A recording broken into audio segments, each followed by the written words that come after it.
ఆంధ్ర రాష్ట్రంలో.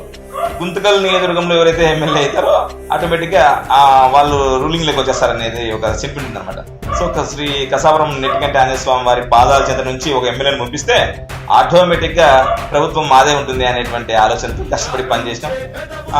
మాకు వచ్చినటువంటి స్థానిక ఎమ్మెల్యే అభ్యర్థి అయినటువంటి శ్రీ గుమ్మనూరు జయరాం గారు కూడా శక్తివంచన లేకుండా పనిచేశారు. కూటమిలో ఉన్నటువంటి బీజేపీ, జనసేన అందరూ ఎవరికి వారు శక్తివంచన లేకుండా పనిచేయడం వల్ల అద్భుతమైనటువంటి విజయాన్ని అందుకోగలిగారు. గుంతకల్ నియోజకవర్గానికి సంబంధించి మరి మీ ఎమ్మెల్యే గారితో గుమ్మనూరు జయరాం గారితో మరి జనసేన సమన్వయకర్త అయినటువంటి మణికంఠ గారితో ఎలా బాండింగ్ ఎలా ఉంది? ఇక్కడ 45 days కలిసి పనిచేసినాం, ట్రావెల్ చేసినాం.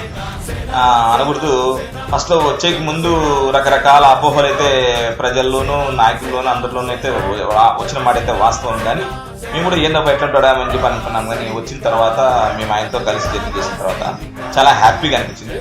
పెద్ద ఆయనతో కలిసి పనిచేస్తున్నంతసేపు ఆతంతం నిజంగా కొత్త కొత్త విషయాలు తెలుసుకుంటూ ప్రచారంలో కూడా చాలా దూకుడుగా ముందుకు వెళ్ళాం అనమాట.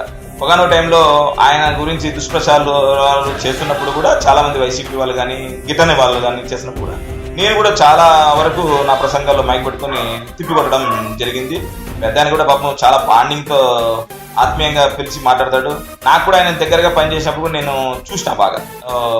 వితౌట్ గాడ్ ఫాదర్ ఈ మధ్య కాలంలో 3 times వరుసగా హ్యాట్రిక్ ఎమ్మెల్యే గెలిచింది. అది తెలిసి ఆంధ్ర రాష్ట్రంలో ఎవరు నేను అనుకుంటా గుమ్మనూరు జయరాం గారే 3సారి గెలిపించుకునే అవకాశం మాకు దక్కింది చూడు. సో ఇది ఒక రకంగా గర్వంగా కూడా ఫీల్ అవుతాను అనమాట. పెద్దాయన కూడా ఎప్పుడు చెప్పేదాన్ని కూడా 3rd time హ్యాట్రిక్ విజయంలో మేము కూడా భాగస్వామ్యం పెద్దాయన అని చెప్పడానికి ఉంటుందని చెప్పి. సో హ్యాపీ, ఈ ఇబ్బంది అయితే ఏం లేదు, నో ఇష్యూస్. బాగా ఉంది, ఆయన నాయకత్వం బాగుంది.